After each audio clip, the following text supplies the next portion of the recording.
The Big Adventure of Mr. Smith. Mr. Smith was a kind and curious man. He loved to learn about new places, different people, and exciting cultures. Since he was a child, he had dreamed of traveling to a foreign country. One day he decided to make his dream come true. He wanted to visit Japan. He bought a plane ticket and started preparing for his trip. He packed his suitcase with clothes, a camera, a map, and a phrasebook. The phrasebook had simple English sentences translated into Japanese. Mr. Smith was a little nervous, but he was also very excited. He couldn't wait to start his adventure. After a long flight, Mr. Smith arrived in Tokyo, the capital city of Japan. He looked around and saw many tall buildings, bright lights, and busy streets. Everything was new and exciting for him. People were walking fast, cars were moving quickly, and neon signs were shining everywhere. He took a taxi to his hotel. The driver was friendly but didn't speak English. Mr. Smith showed the address of the hotel on his phone. The driver smiled and started driving. When they arrived, Mr. Smith paid for the ride and used his phrasebook to say, "Thank you" in Japanese. The driver nodded and smiled. At the hotel, the staff were kind and helpful. They spoke a little English and helped Mr. Smith check into his room. After a long journey, he was tired but happy. He looked out of his hotel window and saw the beautiful city. Tomorrow, his real adventure would begin. The next morning, Mr. Smith woke up early. He wanted to explore the city. First, he had breakfast at a small cafe near his hotel. He drank green tea and ate a rice ball. It tasted different from his usual breakfast, but he liked it.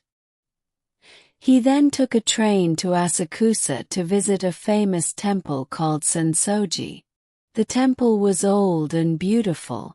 Many people were praying, taking pictures, and enjoying the quiet place. Mr. Smith walked around and took many photos. He also bought a small gift from a shop near the temple. As he walked towards a park, he noticed a small orange cat sitting near a food stall. The cat looked at him with big eyes and meowed. Mr. Smith smiled and gently petted the cat. The cat followed him for a while before running off. It was a cute moment that made him happy. After the temple visit, he checked his map and found a nearby park.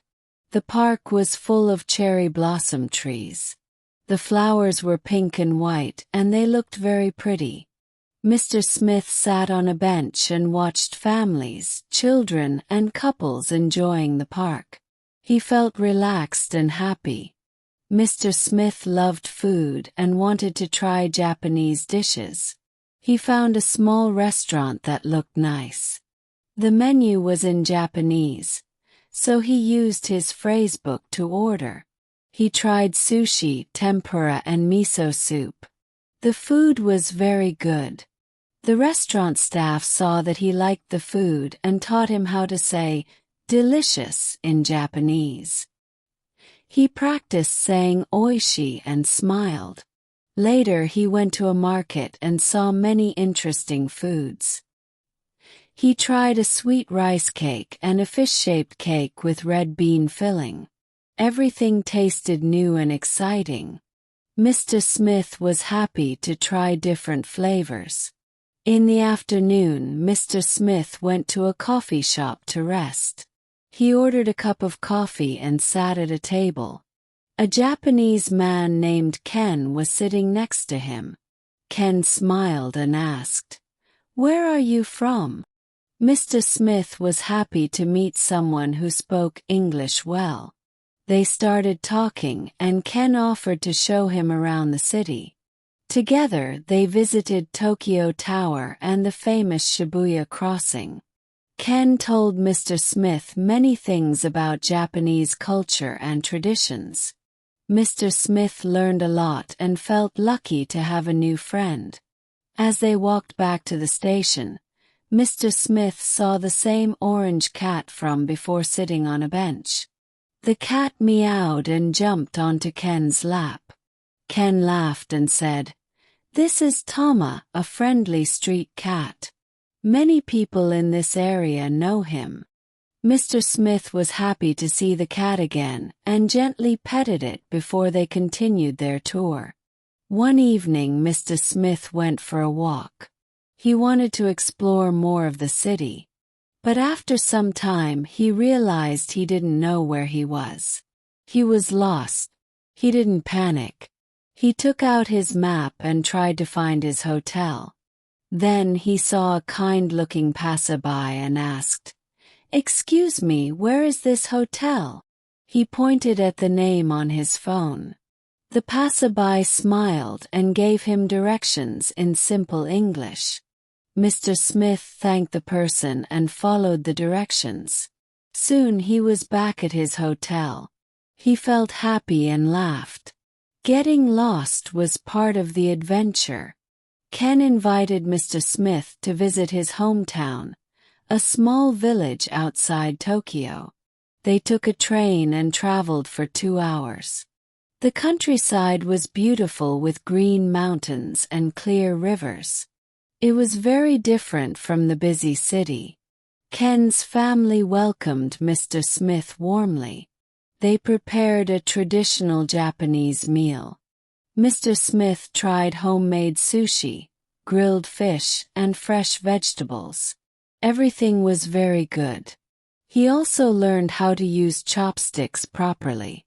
After lunch, Ken's father showed Mr. Smith how to make origami, the Japanese art of paper folding. Mr. Smith enjoyed making paper cranes.